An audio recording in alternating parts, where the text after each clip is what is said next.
अस्सलाम वालेकुम everyone, welcome to my YouTube channel the problem solver. आज के लेक्चर में हम क्लास 10 मैथ्स चैप्टर 12 की एक्सरसाइज 12.2 सॉल्व करेंगे।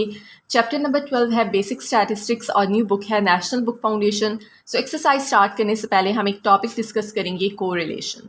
कोरिलेशन बेसिकली क्या है, सिंपल अल्फाज में अगर आप इसे समझें, it is the relationship between two variables, कि दो वेरिएबल्स के दरमियान में ये रिलेशन बताता है कि अगर एक वेरिएबल की वैल्यू इंक्रीज हो रही है तो दूसरे वेरिएबल पे क्या फ़र्क पड़ेगा। ठीक है, so this is the basic definition of correlation, कि दो वेरिएबल्स के दरमियान में रिलेशन क्या है और इसकी रेंज क्या है, -1 से +1 तक। ठीक है, इसकी जो रेंज हमें बता दी गई है वो है -1 से लेके +1 तक। अब इसको हम फर्दर रेंज को डिस्कस करते हैं इसकी टाइप्स के साथ। ठीक है, टाइप्स ऑफ कोरिलेशन क्या है, एक पॉजिटिव कोरिलेशन है, नेगेटिव कोरिलेशन है और नो कोरिलेशन। ओके, अब पॉजिटिव कोरिलेशन क्या है कि दो वेरिएबल्स हैं, अगर एक वेरिएबल इंक्रीज हो रहा है, ठीक है, एक वेरिएबल के इंक्रीज होने से दूसरा वेरिएबल भी इंक्रीज होता है तो वहाँ पे कोरिलेशन पॉजिटिव होगा। अब अगर हम इसकी एग्जांपल लें कि फॉर एग्जांपल स्टूडेंट्स को टास्क दिया गया है, ठीक है, और स्टूडेंट्स को ग्रुप्स में टास्क दिया गया है, ग्रुप्स में उनको डिवाइड कर दिया गया है, ग्रुप्स में उनको प्रोजेक्ट्स दिए गए हैं। तो अगर नंबर ऑफ़ स्टूडेंट्स जो हैं वो ज़्यादा हैं तो काम भी जल्दी कंप्लीट होगा। ठीक है, तो मतलब कि नंबर ऑफ़ स्टूडेंट्स अगर इंक्रीज़ हो रहे हैं तो काम करने की स्पीड भी जो है, टास्क कंप्लीट करने की स्पीड भी ज़्यादा हो रही है। तो दोनों वेरिएबल्स का जो रिलेशन है वो क्या होगा, वो पॉजिटिव कोरिलेशन होगा कि एक वेरिएबल के इंक्रीज़ करने से, नंबर ऑफ़ स्टूडेंट्स के इंक्रीज़ करने से काम कंप्लीट करने की स्पीड भी ज़्यादा हो रही है, तो वहाँ पे पॉजिटिव कोरिलेशन होगा।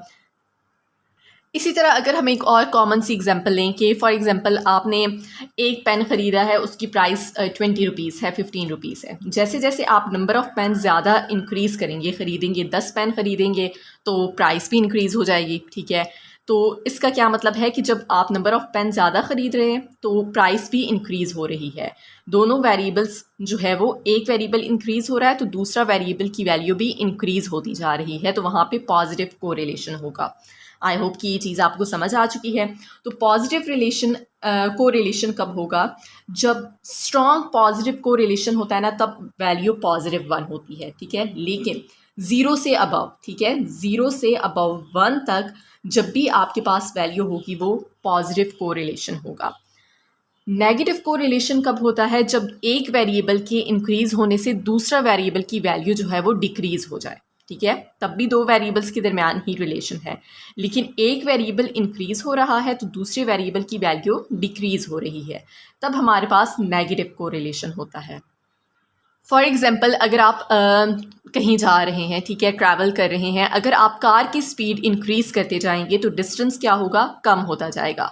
तो स्पीड इंक्रीज़ करने से डिस्टेंस कम हो रहा है, स्पीड एक वेरिएबल की वैल्यू इंक्रीज़ करने से डिस्टेंस, दूसरा जो वेरिएबल है उसकी वैल्यू कम होती जा रही है। तो इसका क्या मतलब है कि वो इन्वर्सली रिलेटेड होंगे। आपने डायरेक्ट वेरिएशन, इन्वर्स वेरिएशन भी अगर पढ़ा हो तो उसमें भी यही कंसेप्ट होता है। ठीक है, कि एक चीज़ से के बढ़ने से दूसरी चीज़ बढ़ रही है तो वहाँ पे डायरेक्ट वेरिएशन है। ठीक है, और अगर एक चीज़ के बढ़ने से दूसरी चीज़ कम हो रही है तो वहाँ पे इन्वर्स वेरिएशन होता है। तो सेम वही चीज़ यहाँ पे अप्लाई हो रही है कि अगर एक वेरिएबल के इंक्रीज़ होने से दूसरे वेरिएबल की वैल्यू भी इंक्रीज़ होगी तो पॉजिटिव कोरिलेशन होगा। अगर एक वेरिएबल के इंक्रीज़ होने से दूसरे वेरिएबल की वैल्यू कम हो रही है तो वहाँ पे नेगेटिव कोरिलेशन होगा। और स्ट्रॉन्ग नेगेटिव कोरिलेशन कब होता है, जब वैल्यू -1 होती है। ठीक है, तो दैट मीन्स कि 0 से पीछे -1 की तरफ अगर आप जाएंगे, ठीक है, 0 से पीछे -1 की तरफ जाएँ तो नेगेटिव कोरिलेशन होगा। फिर है नो कोरिलेशन, मतलब कि दो वेरिएबल्स के दरमियान में कोई रिलेशन एग्जिस्ट ही नहीं करता। अब फॉर एग्जांपल अगर किसी की इंटेलिजेंस, किसी का आईक्यू लेवल मेजर किया जा रहा है, ठीक है, कि इसका आईक्यू लेवल कितना है, और साथ में उससे पूछा जा रहा है उसकी शू का साइज़ कितना है। ठीक है, तो क्या इनका कोई रिलेशन बनता है, क्या इनका कोई लिंक है साथ में? No, obviously there is no link between these two things, कि उसका शू साइज़ कितना है या फिर उसका इंटेलिजेंस लेवल कितना है। तो यहाँ पे नो कोरिलेशन, मतलब कि दो वेरिएबल्स के दरमियान में कोई रिलेशन ही नहीं बन रहा। तो जब वैल्यू 0 होगी तो तब कोरिलेशन नहीं है। ठीक है, नो कोरिलेशन। 0 से पीछे -1 की तरफ जब आप जाएंगे, 0 से पीछे 0 और -1, यहाँ पे नेगेटिव कोरिलेशन होगा। ठीक है, -0.5 भी जैसे हो सकता है, -0.4 भी हो सकता है। ठीक है, मतलब कि -1 से 0 के दरमियान -1 से 0 के दरमियान जो है वो नेगेटिव कोरिलेशन होगा। इसी तरह से 0 से 1 के दरमियान, 0 से अबव और 1 तक पॉजिटिव कोरिलेशन होगा, लेकिन जब वैल्यू 0 होगी, ठीक है, तब कोरिलेशन जो है वो नहीं होगा। पॉजिटिव कोरिलेशन 0 से अबव, पॉजिटिव 1 तक, और पॉजिटिव 1 पे स्ट्रॉन्ग कोरिलेशन होता है। इसी तरह नेगेटिव कोरिलेशन कब है? -1 से लेके 0 तक, लाइक 0 पे पहुंच के वो नो कोरिलेशन होगा। सो पॉसिबल है कि अब कोरिलेशन के डिफरेंट टाइप के आपके पास क्वेश्चन आ सकते हैं, जिस तरह से इस एक्सरसाइज में भी हैं कि आपके पास डाटा जो है गिवन हो और आपसे टाइप पूछी जाए कोरिलेशन की, ठीक है। तो आपने फिर ये देखना है कि एक वेरिएबल के इंक्रीज़ होने से दूसरे वेरिएबल की वैल्यू इंक्रीज़ हो रही है या डिक्रीज़ हो रही है, ठीक है। इस तरह से भी आप कोरिलेशन बता सकते हैं कि कोरिलेशन की कौन सी टाइप है। इसके अलावा कोरिलेशन फाइंड करने का भी एक प्रॉपर फार्मूला है, तो वो जब हम क्वेश्चन सॉल्व करेंगे तो उसमें भी आपको क्लियर हो जाएगा। तो आई होप कि बेसिक चीज़ें आपको क्लियर हो चुकी हैं। अब जो है हम एक्सरसाइज की तरफ मूव करते हैं और 1 बाय 1 क्वेश्चन सॉल्व करते हैं। So class 10 maths chapter 12 exercise 12.2 का क्वेश्चन नंबर 1 है, a mechanical engineer wants to analyse the relationship between mass of a car and its fuel efficiency. एक मैकेनिकल इंजीनियर है जो कि रिलेशनशिप जो है वो एनालाइज करना चाह रहा है मास ऑफ अ कार और उसकी जो फ्यूल एफिशिएंसी है उनके दरमियान में, ठीक है। दैट मीन्स कि मास ऑफ अ कार एक वेरिएबल है और फ्यूल एफिशिएंसी जो है ये दूसरा वेरिएबल है। इन दोनों के दरमियान वो रिलेशनशिप जो है वो एनालाइज कर रहा है। Show the data by box and whisker plots.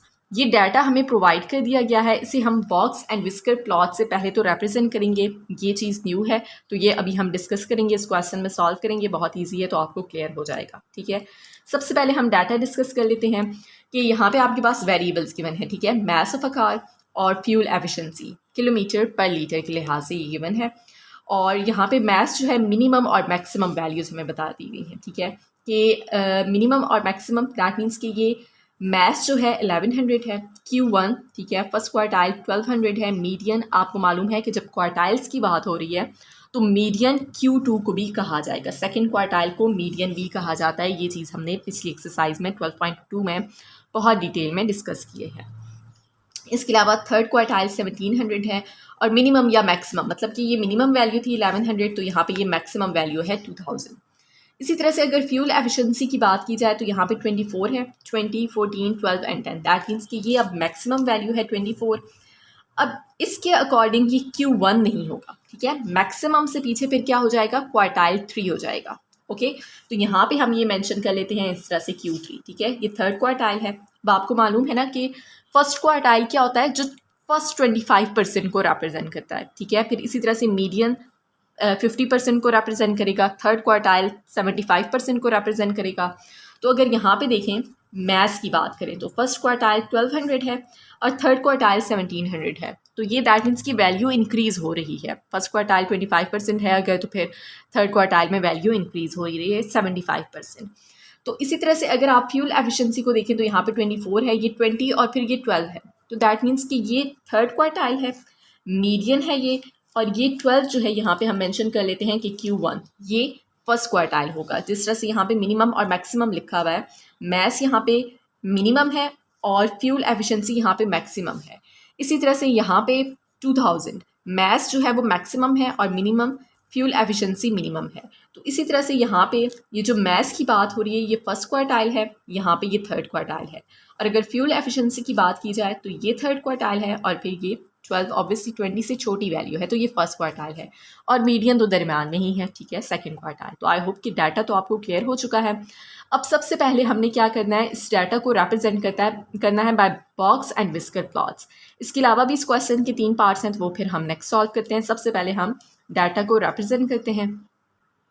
सबसे पहले हम क्या करते हैं, मैथ्स को, ठीक है, मैथ्स जो वेरिएबल है यहाँ पे मैं मेंशन भी कर लेती हूँ, इसको हम बॉक्स और विस्कर प्लॉट से जो है रिप्रेजेंट करेंगे। तो उसके लिए हमने क्या करना है, एक बॉक्स बनाना है, ठीक है, और इसके दोनों साइड्स पे आपने इस तरह से लाइन्स ड्रॉ करनी होंगी, ठीक है, जिनको विस्कर भी कहा जाएगा, ओके। तो यहाँ पे हमने इस तरह से लाइन्स ड्रॉ कर ली। अब यहाँ पे ये मिनिमम वैल्यू को रिप्रेजेंट करेगा और ये मैक्सिमम वैल्यू को रिप्रेजेंट करेगा, ओके। इसके अलावा यहाँ पे Q1 फर्स्ट क्वार्टाइल को रिप्रेजेंट किया जाएगा, इस पॉइंट पे Q3 को थर्ड क्वार्टाइल को रिप्रेजेंट किया जाएगा, और मीडियन सेकंड क्वार्टाइल जो है वो दरमियान में आ जाएगा। तो अब देखिए अगर हम मैथ्स की बात करें तो मिनिमम वैल्यू क्या है 11,000, ये यहाँ पे होगा, सॉरी 1100। ओके, फर्स्ट क्वार्टाइल है 1200, तो ये यहाँ पे आ जाएगा। इसके अलावा मीडियन को भी हम स्किप करते हैं, मैं आपको एक्सप्लेन करती हूँ। फिर थर्ड क्वार्टाइल है, ठीक है, 1700, और जो मैक्सिमम वैल्यू है वो है 2000। ओके, इस तरह से आपने मेंशन कर लिया। अब जो सेकंड क्वार्टाइल है मीडियन, वो 1500 है। अगर फर्स्ट क्वार्टाइल देखा जाए दैट इज़ 1200 और ये 1700 है, तो 1200 और 1500 आलमोस्ट फिर यहाँ पे आ जाएगा, ठीक है, 13, 14, 15 एंड 16 एंड देन 17। तो मीडियन आलमोस्ट फिर इस तरह से आप रिप्रेजेंट कर लेंगे, ठीक है। तो बिल्कुल दरमियान में ज़रूरी नहीं है कि आप इसको अभी रिप्रेजेंट करें बॉक्स एंड विस्कर प्लॉट में, क्योंकि देखिए यहाँ पे ये 1200 है फर्स्ट क्वार्टाइल, थर्ड क्वार्टाइल 1700 है और मीडियन 1500 है। तो 1300 आलमोस्ट, फिर 1400, 1500, 16 एंड 1700। तो यहाँ पे ये मीडियन जिसको आप Q2 से भी रिप्रेजेंट कर सकते हैं, ठीक है, 1500। इस तरह से आपने इसको रिप्रेजेंट कर लेना है and that's it. I hope कि आपको क्लियर हो चुका है। अब फ्यूल एफिशिएंसी, इसको हम रिप्रेजेंट करते हैं, ठीक है, बिल्कुल इसी तरह से होगा। सबसे पहले आपने क्या करना है, एक बॉक्स जो है वो ड्रॉ कर लेना है और इस तरह से रेक्टेंगुलर शेप में। फिर आपने क्या करना है, दोनों साइड्स पे इसकी लाइंस ड्रॉ कर लेनी है।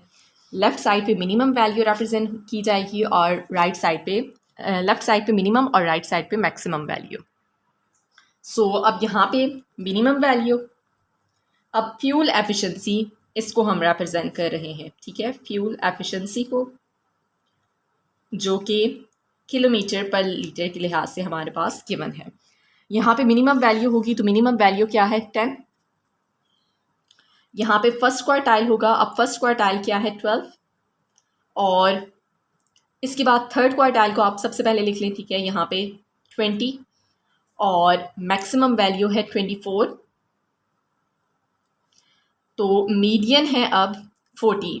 ओके, तो 12 और 20 के दरम्यान में 14 कहाँ पे लाई करेगा, मीडियन। अब अगेन आई रिपीट कि सेकंड क्वार्टाइल को भी कहते हैं। ओके, तो 12 और 20 है, तो 14 आलमोस्ट यहाँ पे आ जाएगा, ठीक है। फिर इसी तरह से 16, 18 एंड 20, तो यहाँ पे आलमोस्ट, ठीक है, हमारे पास मीडियन को हम रिप्रेजेंट कर लेंगे, मीडियन विच इज़ 14। तो इस तरह से बॉक्स एंड विस्कर प्लॉट में आपने डाटा रिप्रेजेंट करना होता है। आई होप कि आपको क्लियर हो चुका है। अब इस क्वेश्चन का पार्ट नंबर ए है, जिसमें हमें कहा जा रहा है find inter quartile range, IQR, inter quartile range हमने फाइंड करना है। अब आपको मालूम है इंटर क्वार्टाइल रेंज का क्या फार्मूला है, कि थर्ड क्वार्टाइल में से आपने फर्स्ट क्वार्टाइल माइनस करना होता है। तो ये अब हमने मैथ्स के लिए भी फाइंड करना है और फ्यूल एफिशिएंसी के लिए भी। सो सबसे पहले हम मैथ्स के लिए फाइंड कर लेते हैं। For maths, inter quartile range किसकी इक्वल है, Q3 माइनस Q1। तो यहाँ पे Q3 क्या है, 1700, और Q1 क्या है, 1200। तो सिंपली अब आपने इनको माइनस कर लेना है and this is equal to 500। Okay, इसी तरह से अब हमने क्या करना है, फ्यूल एफिशिएंसी के लिए इंटर क्वार्टाइल रेंज फाइंड करना है। So for fuel efficiency, inter quartile range is equal to, अब यहाँ पे Q3 क्या है, 20, और Q1 है 12। तो 20 माइनस 12 इज इक्वल टू 8। तो पार्ट नंबर ए यहाँ पे कंप्लीट हो जाएगा। बहुत इजी क्वेश्चन है। पार्ट नंबर बी है what is type of correlation, correlation की कौन सी टाइप है। तो कोरिलेशन हम डिस्कस कर चुके हैं, उसकी टाइप्स भी डिस्कस कर चुके हैं। तो वो कंसेप्ट वगैरह जो है वो आप ज़रूर समझा करें, ठीक है। क्वेश्चंस में भी हम स्टेप बाय स्टेप जो है वो सॉल्व कर रहे होते हैं, साथ साथ कंसेप्ट को रिकॉल कर रहे होते हैं। लेकिन जो स्टार्ट में हमने कंसेप्ट समझा होता है इंट्रोडक्शन वगैरह में, वो जब आप समझ लेंगे तो उसका बेनिफिट ये होगा तो कि जब क्वेश्चन आपके पास एग्जाम में, फॉर एग्जांपल अगर बात करें, तो आपको मालूम है कि बुक में से एज इट इज़ क्वेश्चन नहीं लिए जाते। तो कंसेप्ट क्लियर होगा, आप कोई भी क्वेश्चन जो है वो अटेम्प्ट कर सकेंगे, ठीक है। So what is type of correlation, correlation क्या होता है, वेरिएबल्स के दरमियान में क्या रिलेशन बन रहा है, कि एक वेरिएबल की वैल्यू अगर इंक्रीज हो रही है तो उसका दूसरे वेरिएबल पे क्या फ़र्क पड़ता है। तो अब अगर यहाँ पे देखिए मैथ्स जैसे जैसे इंक्रीज़ हो रहा है, उसी तरह से फ्यूल एफिशिएंसी डिक्रीज़ होती जा रही है। तो यहाँ पे आप मेंशन करेंगे कि as the mass of car increases fuel efficiency decreases, जैसे जैसे मास का जो है कार का इंक्रीज हो रहा है वैसे वैसे फ्यूल एफिशिएंसी डिक्रीज होती जा रही है। सो इट इज़ नेगेटिव कोरिलेशन। अगर एक चीज़ के इंक्रीज होने से दूसरी चीज़ भी इंक्रीज होगी तो पॉजिटिव कोरिलेशन होगा, लेकिन एक के इंक्रीज होने से दूसरी चीज़ डिक्रीज हो तो वहाँ पे नेगेटिव कोरिलेशन है। पार्ट नंबर सी है what conclusion can be drawn from this. इस डाटा में से आप क्या कंक्लूड कर सकते हैं, ठीक है। तो यहाँ पे हम ये कंक्लूड कर सकते हैं कि lighter vehicles are more fuel efficient. So question number 1 यहाँ पे कंप्लीट हो चुका है। अब क्वेश्चन नंबर 2 की तरफ मूव करते हैं। क्वेश्चन नंबर 2 है adjoining box and whisker plot shows wages for part time and full time employees. यहाँ पे एक box and whisker plot given है क्वेश्चन में, ठीक है, और ये पहले क्वेश्चन में भी हम समझ चुके हैं। इसमें ये फुल टाइम और पार्ट टाइम, ठीक है, एफ से फुल टाइम एम्प्लॉयज़ और ये पार्ट टाइम एम्प्लॉयज़ का डाटा यहाँ पे रिप्रेजेंट किया गया है। ये आपको मालूम है कि ये मिनिमम वैल्यू को रिप्रेजेंट करता है, यहाँ पे ये मैक्सिमम वैल्यू।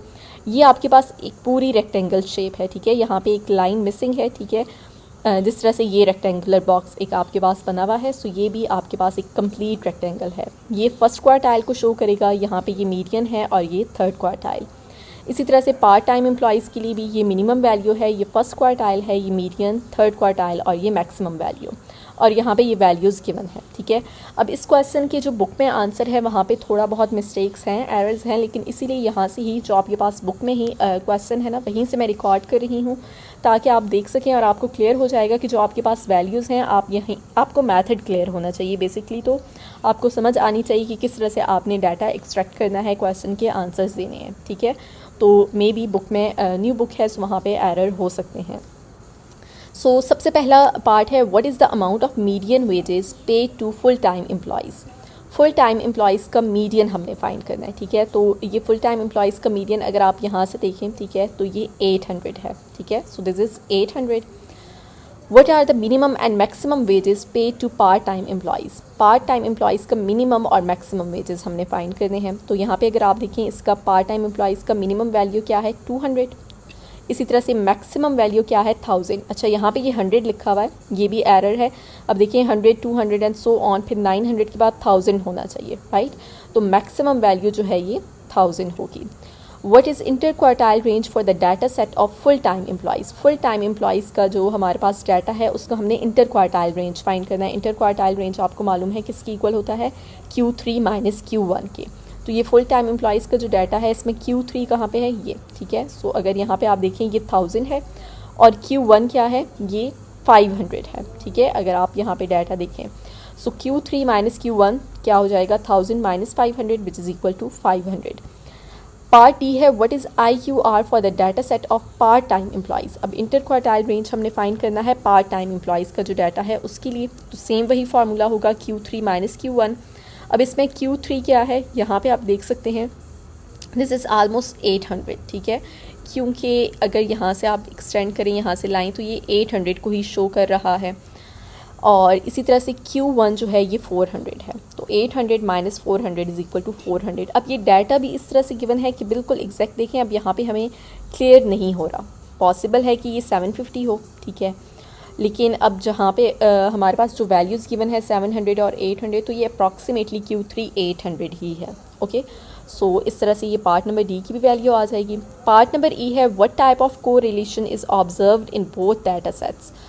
को रिलेशन की टाइप हमने बतानी है। को रिलेशन की 3 टाइप्स मैंने आपको बताई हैं। एक है पॉजिटिव को रिलेशन के एक वेरिएबल की वैल्यू इंक्रीज़ होने से दूसरे वेरिएबल की वैल्यू भी इंक्रीज़ हो। नेगेटिव को रिलेशन कब होगा, जब एक वेरिएबल की वैल्यू इंक्रीज़ होने से दूसरे वेरिएबल की वैल्यू डिक्रीज़ हो। और नो को रिलेशन कब होगा, जब दोनों का कोई रिलेशन ही नहीं बन रहा। तो अब आप देख सकते हैं कि फुल टाइम एम्प्लॉयज़ के जैसे जैसे रेट जो है वो इंक्रीज़ हो रहा है, वैसे वैसे पार्ट टाइम जो एम्प्लॉयज़ हैं उनका भी रेट जो है, आवरली रेट जो हमारे पास गिवन है वो इंक्रीज़ हो रहा है, ठीक है। तो ये हमारे पास क्या हो जाएगा, पॉजिटिव कोरिलेशन हो जाएगा। क्वेश्चन नंबर 3 है Maryam wants to investigate the relationship between amount of rainfall and number of flowers blooming in her garden. Maryam जो है वो इन्वेस्टिगेट करना चाह रही है रिलेशनशिप किसके दरमियान में, रेनफॉल और number of flowers blooming in her garden. मतलब कि बारिश हुई है, ठीक है, और उसके गार्डन में फूल खिल रहे हैं, तो वो उन दोनों के दरमियान में कि अगर ज़्यादा बारिश हुई है तो कितने ज़्यादा फूल जो है वो खिल रहे हैं। इस तरह से वो रिलेशन जो है वो इन्वेस्टिगेट करना चाह रही है, ठीक है। सो हमें डाटा प्रोवाइड कर दिया गया है। ड्रॉ अ स्कैटर डायग्राम, हमने स्कैटर डायग्राम ड्रॉ करनी है। डाटा हमें बताया गया है, रेन इंचज़ में हमें बताई गई है। 2 इंच अगर रेन हुई है तो नंबर ऑफ़ फ्लावर्स कितने फूल खिले हैं, 10। इसी तरह से अगर 4 इंच बारिश हुई है, ठीक है, तो 22 फूल जो है वो खिले हैं। इसी तरह से ये डाटा हमें प्रोवाइड कर दिया गया है। हमने स्कैटर डायग्राम ड्रॉ करनी है, ठीक है। और पार्ट नंबर ए में हमने ड्रॉ करनी है, draw a line of best fit. Okay, ये मैं आपको एक्सप्लेन करती हूँ आगे। इसी तरह से comment on type of correlation. तो सबसे पहले हम क्या करते हैं, स्कैटर डायग्राम ड्रॉ करते हैं। तो आपने क्या करना है, एक्स एक्सिस और वाई एक्सिस पे दोनों वेरिएबल्स को रिप्रेजेंट कर लेना है। सो यहाँ पे एक्स एक्सिस पे हमने रेन को रिप्रेजेंट कर लिया है, और इसी तरह से नंबर ऑफ फ्लावर्स को हमने वाई एक्सिस पे रिप्रेजेंट कर लिया है। ये 2, 4, 6, 8, 10 का ही हमने डिस्टेंस लिया है, ठीक है। और अगर नंबर ऑफ फ्लावर्स देखें तो 10, 22, 55, 70, 80 तक जा रहे हैं, ठीक है। सो 10, 20, 30, 10, 10 का गैप लेके हमने वाई एक्सिस पे नंबर ऑफ फ्लावर्स को रिप्रेजेंट कर लिया है। सो 2 इंच रेन हुई है तो नंबर ऑफ फ्लावर्स हैं 10, ठीक है। अब आपने इनको यहाँ पे मार्क करना है। तो स्कैटर डायग्राम में आपने क्या करना है, पॉइंट्स को, वैसे तो हम पॉइंट्स मार्क करते हैं ना, अब आपने क्रॉस साइंसेस को रिप्रेजेंट करना है। सो 2 और 10 है, ठीक है, तो ये पॉइंट आ जाएगा। इसी तरह से 4 और 22 है। सो 4 एंड 22, तो यहाँ पे 4, ठीक है, और 22 ऑलमोस्ट यहाँ पे होगा। तो इस तरह से यहाँ पे एक क्रॉस आप मार्क कर लेंगे। 6 पे है 55, ओके, तो 6, 55 यहाँ पे है, ओके। तो ऑलमोस्ट यहाँ पे ये हमारे पास मार्क आ जाएगा। इसी तरह से 8 एंड 70, 8 एंड 70, तो ये पॉइंट आ जाएगा, ठीक है। 10 एंड 80, सो 10 एंड 80 यहाँ पे हमारे पास पॉइंट आ जाएगा। तो ये स्कैटर डायग्राम जो है वो कंप्लीट हो जाएगी, ओके। यहाँ पे आप बेशक लिख भी लें, ठीक है, स्कैटर डायग्राम। अब इसमें पार्ट नंबर 1 में कहा जा रहा है draw a line of best fit, okay. और नेक्स्ट पार्ट में बी में हमें ये भी कहा गया है कि comment on type of correlation. अब आपको मालूम है कि कोरिलेशन क्या है, दो वेरिएबल्स के दरमियान में हमने रिलेशन बताना होता है कि एक वेरिएबल की वैल्यू अगर इंक्रीज़ हो रही है तो दूसरी की भी इंक्रीज़ हो रही है या फिर डिक्रीज़ हो रही है, या फिर दोनों वेरिएबल्स के दरमियान में कोई रिलेशन ही नहीं है, तो फिर नो कोरिलेशन हो जाएगा। अगर एक वेरिएबल की इंक्रीज़ होने से दूसरे वेरिएबल की वैल्यू इंक्रीज़ हो रही है तो पॉजिटिव कोरिलेशन है। अगर एक वेरिएबल के इंक्रीज़ होने से दूसरे वेरिएबल की वैल्यू डिक्रीज़ हो रही है तो नेगेटिव कोरिलेशन है। तो हमने draw a line of best fit, पहले पार्ट में ये कहा गया है कि हमने एक लाइन ड्रॉ करनी है बेस्ट फिट। अब इसका क्या मतलब है कि हमने ट्रेंड को देखना है, ठीक है। अब अगर आप यहाँ पे देखें तो जैसे जैसे बारिश जो है वो इंक्रीज़ हो रही है, ठीक है ना, 2 इंच थी, फिर 4 इंच, 6, 8 एंड 10, तो वैसे वैसे अगर आप डाटा भी देखें यहाँ पे तो नंबर ऑफ फ्लावर्स इंक्रीज़ होते जा रहे हैं, ठीक है। तो मतलब कि ये तो हमें मालूम है कि ये पॉजिटिव कोरिलेशन है। तो लाइन ऑफ बेस्ट फिट जो हम ड्रॉ करते हैं वो इसी ट्रेंड को शो करती है बेसिकली। आपने क्या करना है, एक स्ट्रेट लाइन इस तरह से ड्रॉ कर लेनी है। अब ज़रूरी नहीं है कि वो इन सारे पॉइंट्स में से पास करे, एक दो पॉइंट्स में से पास करनी चाहिए, ठीक है, दैट्स गुड। लेकिन आपने एक बैलेंस रखना होगा और आपने इस ट्रेंड को फॉलो करना है कि ट्रेंड क्या शो कर रहा है। अब पॉसिबल है कि अगर आपके पास इस तरह से डायग्राम हो, just let me give you an example. अगर आपके पास इस तरह से जो है ना डायग्राम हो, तो अब देखें यहाँ पे वैल्यू इंक्रीज़ हो रही है, फिर डिक्रीज़ होती जा रही है यहाँ से वाई एक्सिस पे, ठीक है, सबसे पहले ऊपर पॉइंट है। और अगर एक्स एक्सिस पे देखें तो यहाँ पे सबसे बड़ी वैल्यू होती है। तो यहाँ पे जैसे जैसे वैल्यू डिक्रीज़ हो रही है, यहाँ पे एक्स एक्सिस पे इंक्रीज़ हो रही है, राइट। यहाँ पे डिक्रीज़ हो रही है, पॉइंट्स नीचे की तरफ आ रहे हैं, और इसी तरह से यहाँ पे राइट साइड की तरफ जा रहे हैं, मतलब कि इंक्रीज़ हो रही है। तो एक वेरिएबल के इंक्रीज़ होने से दूसरी वैल्यू यहाँ पे डिक्रीज़ हो रही है। तो ये इस तरह से आपके पास एक लाइन जो है वो ड्रॉ हो जाएगी। तो मतलब कि ये नेगेटिव कोरिलेशन है, राइट, कि एक के इंक्रीज़ होने से दूसरी वैल्यू डिक्रीज़ हो रही है। और अगर रैंडमली, बिल्कुल ऐसे रैंडमली पॉइंट्स हो कि आप लाइन जो है ना कोई ड्रॉ ही ना कर सकें, तो फिर तो नो कोरिलेशन हो जाएगा। अब अगर यहाँ पे तो हमें डाटा से भी मालूम हो रहा है कि जैसे जैसे रेन जो है, बारिश जो है वो इंक्रीज़ हो रही है, वैसे वैसे नंबर ऑफ़ फ्लावर्स भी इंक्रीज़ हो रहे हैं। तो ये आपके पास इस तरह से एक लाइन जो है वो आप ड्रॉ करेंगे। अब वो ज़रूरी नहीं है कि इन सभी पॉइंट्स में से पास करें, लेकिन एक ट्रेंड को आपने देख लेना है, ठीक है, कि ये पॉजिटिव कोरिलेशन है या नेगेटिव कोरिलेशन है, और फिर आपने एक लाइन ड्रॉ कर लेनी है, एक दो पॉइंट्स में से लाइन पास करनी चाहिए, और ज़रूरी नहीं है कि ये ओरिजिन में से पास करें, ठीक है। तो अब देखिए यहाँ पे अगर यहाँ से अगर हम स्टार्ट लें तो ये हम इस तरह से एक लाइन जो है वो ड्रॉ कर सकते हैं। ठीक है, एक स्ट्रेट लाइन हम यहाँ पे इस तरह से ड्रॉ कर सकते हैं। तो इस तरह से आपने लाइन जो है वो ड्रॉ कर लेनी है, लाइन ऑफ बेस्ट फिट।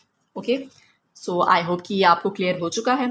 अब पार्ट नंबर 2 में कहा जा रहा है, पार्ट नंबर बी में comment on type of correlation. तो अभी मैंने आपको बताया जैसे जैसे बारिश इंक्रीज़ हो रही है वैसे वैसे नंबर ऑफ फ्लावर्स भी इंक्रीज़ हो रहे हैं, तो ये पॉजिटिव कोरिलेशन होगा। As the number of flowers increases with the increase in rain. ठीक है, जैसे जैसे बारिश इंक्रीज़ हो रही है नंबर ऑफ फ्लावर्स भी इंक्रीज़ हो रहे हैं, so it is positive correlation. Question number 4 है given scatter diagram is showing relation between practice time and marks obtained in maths test. Find the type of correlation and draw a line of best fit. इस question में हमें scatter diagram जो है वो provide कर दी गई है जिसमें टाइम बताया गया है। ठीक है, कि मैथ्स की प्रैक्टिस की जा रही है, उस पर कितना टाइम स्पेंड किया जा रहा है, तो आवर्स में हम कंसीडर कर सकते हैं। ठीक है, क्योंकि यहाँ पे हमें यूनिट तो नहीं बताया गया। ओके, तो 1 आवर 2 आवर 3 आवर। ठीक है, और इसी तरह से marks obtain in math test, और ये मार्क्स बताए गए हैं कि फिर उन स्टूडेंट्स ने कितने मार्क्स जो हैं वो ऑब्टेन किए हैं, अगर 1 घंटा स्पेंड किया है प्रैक्टिस पे या फिर 2 घंटे या जितना भी। ओके, तो हमने टाइप ऑफ कोरिलेशन बतानी है and draw a line of best fit. तो पार्ट नंबर 1 की अगर बात करें, फाइंड टाइप ऑफ कोरिलेशन, हमने टाइप्स पढ़ी हैं। जब एक वेरिएबल की इंक्रीज़ होने से दूसरा वेरिएबल की वैल्यू भी इंक्रीज़ हो, पॉजिटिव कोरिलेशन होता है। अगर एक वेरिएबल के इंक्रीज़ होने से दूसरे वेरिएबल डिक्रीज़ हो तो नेगेटिव कोरिलेशन होगा। और अगर दोनों के दरमियान कोई भी लिंक ही नहीं बन रहा, कोई रिलेशन ही नहीं है, सो नो कोरिलेशन।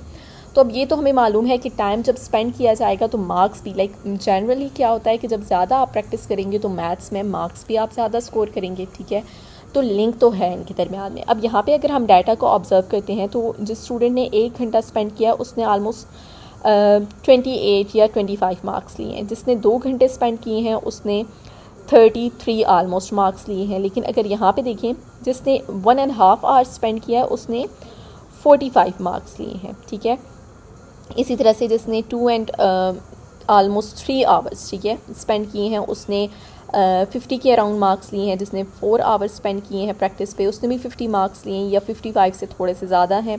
ठीक है, लेकिन यहाँ पे अगर आप देखें 4 आवर्स ही एक स्टूडेंट ने स्पेंड किए हैं तो उसने आलमोस्ट 70 to 80 मार्क्स जो हैं वो ऑब्टेन किए हैं। और यहाँ पे अगर जिसने 4.5 आवर्स स्पेंड किए हैं उसने 60 मार्क्स लिए हैं। ठीक है, मतलब कि 4 घंटे अब कम है और उसने 70-80 मार्क्स लिए हैं। लेकिन 4.5 आवर्स, 4.5 घंटे स्पेंड करने पे भी उसने 60 मार्क्स लिए हैं। लेकिन अगर हम मज़ीद डाटा देखें, जिसने 6 घंटे स्पेंड किए हैं उसके मार्क्स भी ज़्यादा इंक्रीज़ हो रहे हैं। इसी तरह से 7 घंटे स्पेंड किए हैं तो ज़्यादा मार्क्स इंक्रीज़ हो रहे हैं। ठीक है, मार्क्स इंक्रीज़ हो रहे हैं। तो इसका क्या मतलब है कि जो हमारे पास रिलेशन है वो पॉजिटिव कोरिलेशन होगा, क्योंकि हमने मैक्सिमम ट्रेंड को देखना है। ठीक है, कि जैसे जैसे टाइम जो है वो ज़्यादा स्पेंड किया जा रहा है, प्रैक्टिस पे की जा रही है मैथ्स की, वैसे वैसे मार्क्स इंक्रीज़ कर रहे हैं, as you can see here. ठीक है, तो मार्क्स इंक्रीज़ कर रहे हैं, तो ये आपके पास टाइप कौन सी होगी? Positive correlation. Find the type of correlation, तो आपने यहाँ पे मेंशन कर लेना है कि as in the time spent on math practice increases, marks are also being increased, so it is positive correlation. Next कहा जा रहा है draw a line of best fit. अब लाइन ऑफ बेस्ट फिट मैंने आपको एक्सप्लेन किया है पहले भी कि हमने ट्रेंड को देखना होता है। ठीक है, कि किस तरह का रिलेशन बन रहा है, पॉजिटिव कोरिलेशन बन रहा है, नेगेटिव बन रहा है, या फिर नो कोरिलेशन। तो अब यहाँ पे ट्रेंड क्या बन रहा है कि जैसे जैसे प्रैक्टिस ज़्यादा हो रही है वैसे वैसे मोस्टली जो है मार्क्स स्टूडेंट्स के इंक्रीज़ हो रहे हैं। तो लाइन ऑफ बेस्ट फिट कौन सी होती है? जो आपने ड्रॉ करनी है यहाँ से। ठीक है, कि मतलब कि जैसे जैसे एक वेरिएबल की वैल्यू इंक्रीज़ हो रही है दूसरे वेरिएबल की वैल्यू भी इंक्रीज़ हो रही है, तो इस तरह से लाइन जो है वो ड्रॉ की जाएगी। And this is not compulsory कि वो हर इस क्रॉस साइन में से, हर पॉइंट में से वो लाइन पास करे।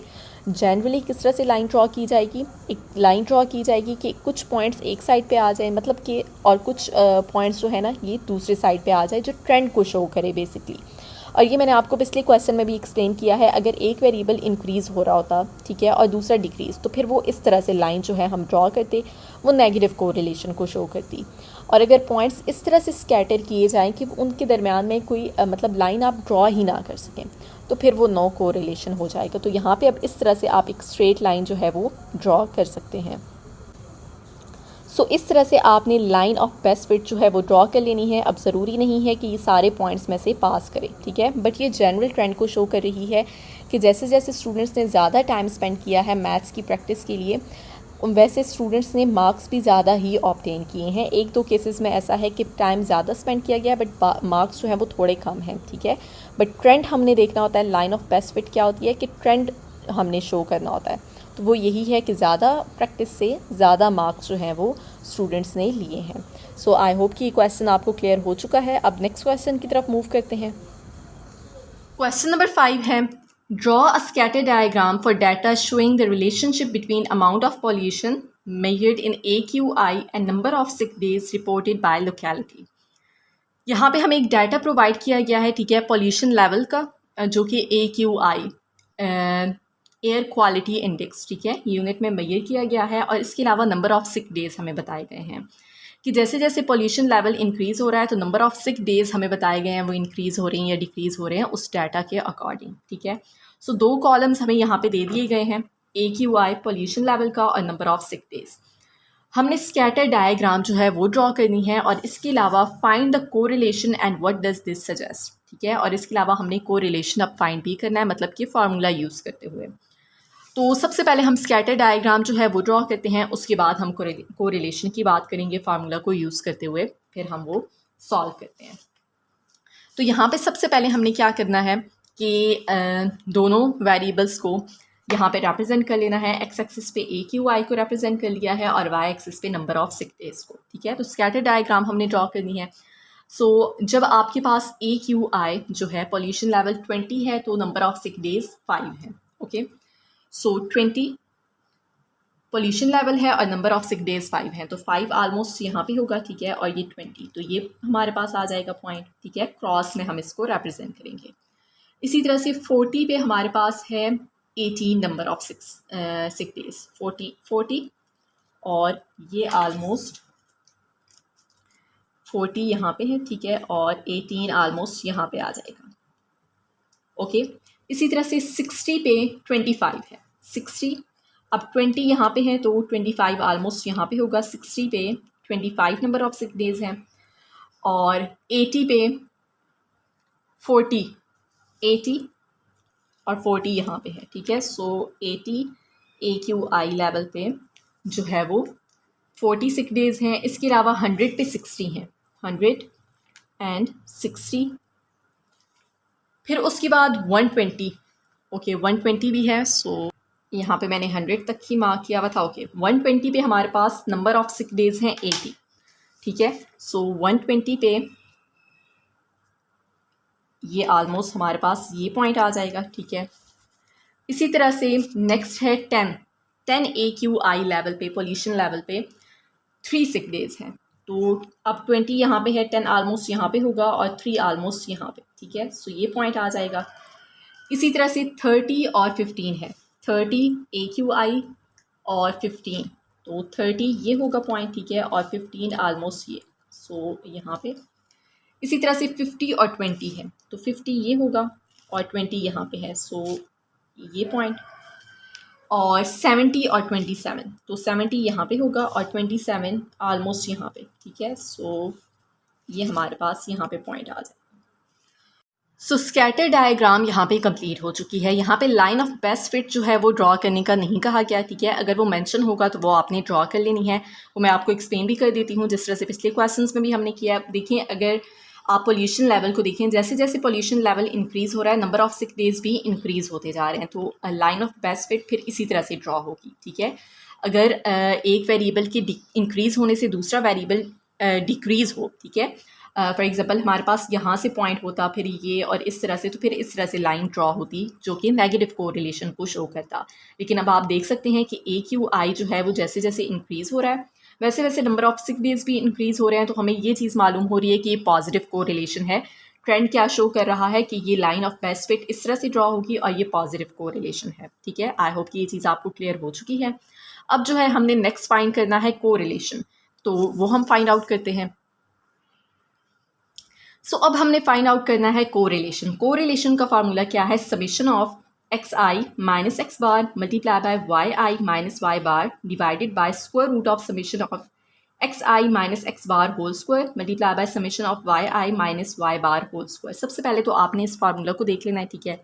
ये फार्मूला आपके माइंड में होना चाहिए। इसी के अकॉर्डिंग आप टेबल सबसे पहले कंप्लीट करेंगे। फार्मूला माइंड में होगा तभी आप टेबल कंप्लीट कर सकते हैं, ठीक है।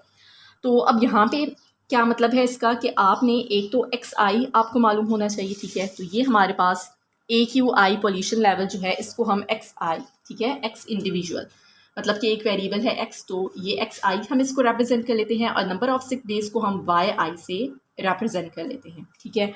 सो एक्स आई और वाई आई तो अब हमारे पास टेबल में ऑलरेडी मौजूद हैं। एक हमें एक्स आई माइनस एक्स बार फाइंड करना है, तो एक्स बार हमारे पास गिवन नहीं है। इसी तरह से वाई आई माइनस वाई बार फाइंड करना है, वाई बार भी गिवन नहीं है। तो सबसे पहले अब यहाँ पे भी देखें एक्स बार वाई बार का यूज़ हो रहा है, तो सबसे पहले हम एक्स बार और वाई बार फाइंड आउट करेंगे। एक्स बार और वाई बार का क्या मतलब है, मीन फाइंड करना है हमने, सिंपल, ठीक है। मतलब कि एक्स की जो सारी वैल्यूज़ हैं उनको ऐड करना है और जो टोटल वैल्यूज़ हैं उस पर डिवाइड कर देना है। इसी तरह से वाई का भी। सबसे पहले हम एक्स बार और वाई बार फाइंड करेंगे, ठीक है। तो ये फाइंड कर लेते हैं, फिर साथ साथ मैं आपको एक्सप्लेन करती हूँ। तो अब यहाँ पे सबसे पहले हम कैलकुलेट करते हैं। सो एक्स आई, ये सारी वैल्यूज़ को अगर हम ऐड करें तो ये हमारे पास इक्वल है, ठीक है, 580 के, ओके। इसी तरह से हम y i, number of sick days, इनको भी ऐड कर लेते हैं।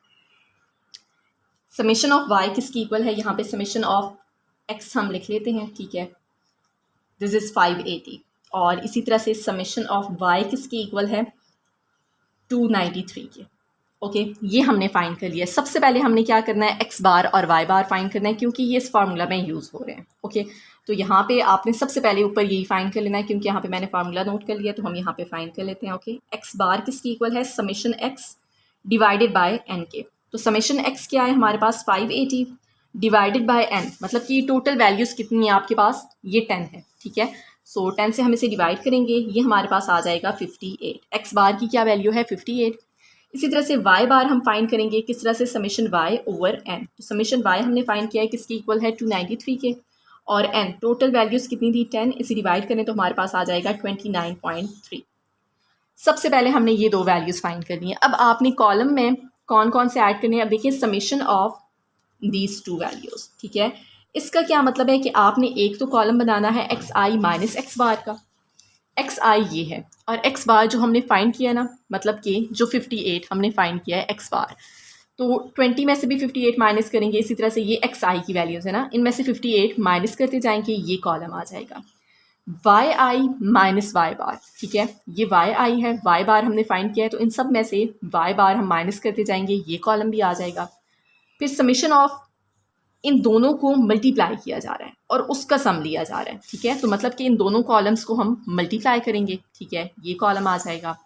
इसी तरह से अगर डिनोमिनेटर में देखें तो समेशन एक्स आई माइनस एक्स बार का स्क्वायर है, मतलब कि एक्स आई माइनस एक्स बार जो हम फाइंड करेंगे ये कॉलम, इसका फिर हम स्क्वायर लेंगे। इसी तरह से वाई आई minus Y bar whole square है, ये वाई आई माइनस वाई बार जो हम फाइंड करेंगे इसका भी हम स्क्वायर लेंगे और ये कॉलम, ठीक है। ये सारी वैल्यूज सबसे पहले हम कैलकुलेट करते हैं, फिर फार्मूला में सब्स्टिट्यूट करेंगे। अब हमें ये मालूम है कि एक्स बार किसकी इक्वल है, 58 के, और वाई बार इक्वल है 29.3 के। एक्स बार 58 है, सबसे पहले हमने फाइंड करना है एक्स आई माइनस एक्स बार। ये एक्स आई है, इन सब में से 58 हम माइनस करते जाएंगे, ठीक है। 20 में से 58 माइनस करें तो हमारे पास आ जाएगा -38। 40 में से 58 माइनस करें तो आ जाएगा -18। 25 में से 58 माइनस करेंगे, सॉरी 60 में से, ठीक है, एक्स आई में से हम माइनस करें, 60 में से 58 माइनस करें तो क्या आ जाएगा 2। इसी तरह से 80 में से 58 माइनस करेंगे तो हमारे पास आ जाएगा 22। 100 में से 58 माइनस करें तो हमारे पास आ जाएगा 42। 120 में से माइनस करेंगे 58 तो 62। 10 में से 58 माइनस करें तो -48। 30 में से 58 माइनस करें तो -18, -28, राइट, ओके। एंड 50 में से 58 माइनस करें तो -8। 70 में से अगर 58 माइनस करें तो इट विल बी 12, राइट। अब इनको ऐड करने की ज़रूरत नहीं क्योंकि ये फार्मूला में नहीं यूज़ हो रहा, ठीक है। इसी तरह से वाई आई माइनस वाई बार, ये वाई आई का कॉलम है, वाई बार हमने फाइंड किया है 29.3, तो इन सब में से 29.3 हम माइनस करते जाएंगे। 5 में से 29.3 माइनस करें -24.3, 18 में से माइनस करेंगे 18 minus 29.3 and that is equal to -11.3। 25 में से माइनस करेंगे 25 minus 29.3, so that is equal to -4.3। इसी तरह से 40 में से माइनस करेंगे 40 minus 29.3 and that is equal to 10.7। 60 में से माइनस करेंगे सो दैट इज़ 30.7। 80 में से माइनस करेंगे सो दैट्स 50.7। 3 में से माइनस करेंगे 3 minus 29.3 and that is equal to -26.3। 15 में से माइनस करेंगे 15 minus 29.3 and that is equal to -14.3। 20 में से माइनस करेंगे तो -9.3 और 27 में से अगर 29.3 माइनस कर दें so that is equal to -2.3।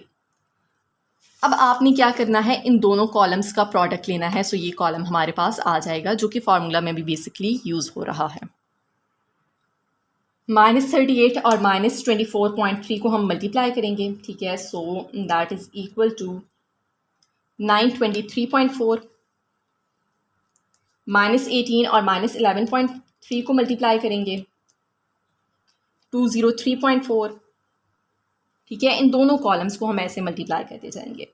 सो इन्हें मल्टीप्लाई करें तो -8.6, इसी तरह से 22 multiply by 10.7 235.4, 42 multiply by 30.7 and that is equal to 1289.4, 62 multiplied by 50.7 and that is equal to 3143.4। इन्हें मल्टीप्लाई करेंगे -48 और 26.3 को, सो माइनस माइनस तो प्लस एंड 1262.4 -28 और 14.3 को मल्टीप्लाई करेंगे and that is equal to 400.4। 8 और 9.3 को मल्टीप्लाई करेंगे, ठीक है, माइनस माइनस तो प्लस हो जाएगा एंड 74.4।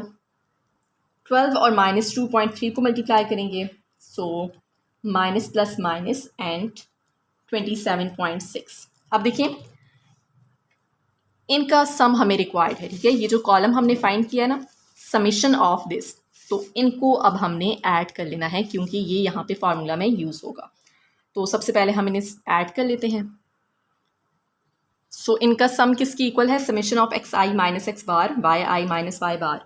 इनको ऐड करें इस पूरे कॉलम को, सो दिस इज 7496, राइट। अब हमने क्या करना है, x I minus x by whole square find करना है, मतलब कि ये जो कॉलम है ना इसका स्क्वायर हम लेते जाएंगे, ओके। सो अब ये चीज़ तो आपको मालूम है, माइनस का स्क्वायर लें तो वो प्लस ही हो जाएगा, ठीक है। सो -38 का स्क्वायर लें 1444, 18 का स्क्वायर लें -18 का ले लें 324, 2 का स्क्वायर लें 4, 22 का स्क्वायर लेंगे, so that is equal to 484, 42 का स्क्वायर लेंगे 1764, 62 का स्क्वायर लेंगे 3844, -48 का स्क्वायर लेंगे 2304, 28 का स्क्वायर लेंगे माइनस माइनस प्लस हो जाएगा 784, -8 का स्क्वायर लें 64, 12 का स्क्वायर लें 144। अब देखें summation of x I minus x bar whole square, मतलब कि ये जो कॉलम हमने फाइंड किया ना एक्स आई माइनस एक्स बार का स्क्वायर, इसका सम ये भी यहाँ पे यूज़ हो रहा है, तो इन सबको भी अब हमने ऐड कर लेना है। सो अगर इन्हें ऐड करें तो हमारे पास आंसर आ रहा है 11160। अब लास्ट कॉलम है वाई आई minus Y bar whole square, मतलब कि ये वाई आई माइनस वाई बार जो हमने फाइंड किया था ना, इस कॉलम का हम यहाँ पे स्क्वायर लेके लिखेंगे। सो -24.3 का स्क्वायर लेंगे, दिस इज इक्वल टू 590.49। इसी तरह से 11.3 का स्क्वायर लेंगे and that is equal to 127.69। 4.3 का स्क्वायर लें, दैट इज इक्वल टू 18.49। 10.7 का स्क्वायर लेंगे दैट इज़ इक्वल टू 114.49. 30.7 का स्क्वायर लेंगे, दैट इज़ इक्वल टू 942.49. 50.7 का स्क्वायर लेंगे, that is equal to 2570.49. Minus 26.3 का स्क्वायर लेंगे, 691.69. 14.3 का स्क्वायर लेंगे, 204.49. माइनस 9.3 का स्क्वायर लें, minus minus plus, right, and this is 86.49. और माइनस 2.3 का स्क्वायर लें, दैट इज इक्वल टू 5.29. अब ये जो कॉलम है इनको भी हमने ऐड कर लेना है क्योंकि ये भी यहाँ पे फार्मूला में यूज़ होगा. ओके, सो इस कॉलम की वैल्यूज़ को ऐड करें. This is equal to 5352.1. Table हमने कंप्लीट कर लिया है. अब हमने यहाँ पे फार्मूला में वैल्यूज सब्स्टिट्यूट करनी है. कोरिलेशन को स्मॉल r से रिप्रेजेंट किया जाता है. Okay, so summation of this, ये कॉलम जो हमने फाइंड किया था, ठीक है, 7496 divided by square root of summation of x I minus x bar whole square. ये summation of x I minus x bar whole square multiply by summation of y I minus Y bar square, ये value. So अब हमने क्या करना है, इनको solve करना है. ठीक है, 5352.1 को पहले हम इससे मल्टीप्लाई कर लेते हैं. जो आंसर आएगा उसका हम स्क्वायर रूट भी ले लेते हैं. ठीक है, सो 7496 डिवाइडेड बाय इसका अगर स्क्वायर रूट लें तो 7728.48. ओके, इन्हें डिवाइड कर लेते हैं. 7496 divided by 7728.48 and this is equal to 0.969. Okay, so approximately 0.97. अब देखिए, मैंने आपसे क्या कहा था कि कोरिलेशन की जो रेंज होती है वो -1 से लेके +1 तक होती है. अगर ज़ीरो वैल्यू हो तो नो कोरिलेशन. ठीक है, अगर पॉजिटिव वैल्यू है मतलब 0 से अबाव 1 तक है तो वो पॉजिटिव कोरिलेशन है, और -1 से 0 तक जा रही है तो वो नेगेटिव कोरिलेशन है. तो यहाँ पे अब 0.97 है, 1 के बहुत ये नज़दीक है वैल्यू. ठीक है, तो दैट मीन्स कि ये स्ट्रॉन्गली पॉजिटिव कोरिलेशन है. और अगर हम देखें जो हमने स्कैटर डायग्राम ड्रॉ की थी तो वहाँ पे भी अगर हम देखें तो ये हमारे पास पॉजिटिव कोरिलेशन को ही शो कर रहा था. So what does this suggest, ये चीज़ हम यहाँ पे नोट करते हैं. सो यहाँ पे आपने मेंशन कर लेना है कि एज कोरिलेशन इज़ अप्रॉक्सीमेटली 0.97. मैंने आपसे क्या कहा है कि जब ये 1 के बहुत नज़दीक है, ठीक है, तो स्ट्रॉन्ग कोरिलेशन होगा. So indicating a strong positive correlation between AQI pollution level and number of sick days, के इनके दरम्यान में एक स्ट्रॉन्ग कोरिलेशन है. आई होप कि ये क्वेश्चन आपको क्लियर हो चुका है. अब लास्ट क्वेश्चन है एक्सरसाइज का, वो सॉल्व करते हैं. क्वेश्चन नंबर 6 है, a teacher wants to analyse the test score of her students. Teacher जो है वो टेस्ट स्कोर अपने स्टूडेंट्स का एनालाइज करना चाह रही हैं. And draw box and whisker plot to show median score of 75, first quartile of 60 and third quartile of 85. हमने बॉक्स एंड विस्कर प्लॉट जो है वो ड्रॉ करना है. ठीक है, और उसके लिए हमें फर्स्ट क्वार्टाइल, थर्ड क्वार्टाइल और मीडियन स्कोर जो है वो बता दिया गया है. और पार्ट ए में कहा जा रहा है find percentage of students scored above 85, and part number B में हमने इंटर क्वार्टाइल रेंज फाइंड करना है. अब आपको मालूम है कि बॉक्स एंड विस्कर प्लॉट हम किस तरह से ड्रॉ करते हैं. रेक्टेंगुलर शेप होती है, दोनों साइड से हम लाइंस ड्रॉ करते हैं. ये मिनिमम वैल्यू को शो करता है, ये मैक्सिमम वैल्यू को. हमें यहाँ पे फर्स्ट क्वार्टाइल, मीडियन और थर्ड क्वार्टाइल बताया गया है. यहाँ पे इस पॉइंट पे फर्स्ट क्वार्टाइल होता है. ठीक है, सो Q1 क्या है, 60. इसके अलावा थर्ड क्वार्टाइल यहाँ पे होता है. Q3 किसकी इक्वल है, 85 के. मीडियन क्या होता है, जो Q2 को भी कहते हैं, राइट. मीडियन मैंने आपसे कहा है क्वार्टाइल्स का क्या, क्वार्टाइल 4 हिस्सों में डाटा को डिवाइड करता है. सो Q2 और मीडियन जो है वो डाटा को 50% में डिवाइड करते हैं. ठीक है, सो मीडियन है यहाँ पे 75. अब 60 यहाँ पे है, ये 85 है, तो ऑलमोस्ट 70, 80 यहाँ पे होगा, तो 75 जो है वो यहाँ पे आ जाएगा, राइट. इनफैक्ट देखें ये 60 है तो, और ये 85 है, तो 60 और 85 के दरम्यान में 25 का गैप है, राइट. तो ऑलमोस्ट 70 यहाँ पे होगा, 80 यहाँ पे होगा और ये 85, तो 75 यहाँ पे आ जाएगा. ठीक है, सो यहाँ पे इस तरह से आपने इसको रिप्रेजेंट कर लेना है, ये मीडियन विच इज़ 75। तो इस तरह से आपने इसको रिप्रेजेंट कर लेना है। अब पार्ट नंबर ए में कहा जा रहा है what percentage of students scored above 85। कितने स्टूडेंट्स हैं जिन्होंने 85 से अबव स्कोर किया है। अब अगर आप डाटा देखें, यहाँ पे हमें बताया गया है कि थर्ड क्वार्टाइल जो है वो 85 है, फर्स्ट क्वार्टाइल 25% डाटा को रिप्रेजेंट करता है, पहला 25%, राइट। जो मीडियन होता है या सेकंड क्वार्टाइल होता है वो 50% को रिप्रेजेंट करता है, और थर्ड क्वार्टाइल जो है वो 75% को रिप्रेजेंट करता है, और थर्ड क्वार्टाइल पे 85 मार्क्स हैं, ठीक है। मतलब कि 75% स्टूडेंट्स जो हैं उन्होंने 85 तक स्कोर किया है, तो बाकी के जो रिमेनिंग स्टूडेंट होंगे, ठीक है, थर्ड क्वार्टाइल का क्या मतलब है 75%। तो अगर 75% स्टूडेंट्स ने 85 तक स्कोर किया है तो रिमेनिंग 25% स्टूडेंट्स ने जो है वो 85 से अबव स्कोर किया होगा, ठीक है। आई होप कि ये चीज़ आपको समझ आ गई है। सो यहाँ पे हम मेंशन कर लेंगे कि since Q3 is equal to 85, मतलब कि 75% of data, 75% of students scored below 85, ठीक है, and 25% of students, third quartile का यही मतलब है ना 75%, तो 75% स्टूडेंट्स ने 85 स्कोर किया है, 85 तक, ठीक है, एंड बाकी के 25% जो स्टूडेंट्स हैं and 25% of students scored above 85। Part number B में कहा जा रहा है फाइंड इंटर क्वार्टाइल रेंज। तो IQR आपको मालूम है किसकी इक्वल होता है, Q3 माइनस Q1 के। तो Q3 है 85, Q1 है 60, इन्हें माइनस करेंगे तो हमारे पास आंसर आ जाएगा 25। सो एक्सरसाइज 12.2 यहाँ पे कंप्लीट हो चुकी है। आई होप कि ये सारे क्वेश्चंस आपको क्लियर हो चुके होंगे। नेक्स्ट एक्सरसाइज इंशाल्लाह हम नेक्स्ट लेक्चर में सॉल्व करेंगे। If you find this video helpful, do like it, share it with your classmates, and don't forget to subscribe this channel for more educational content.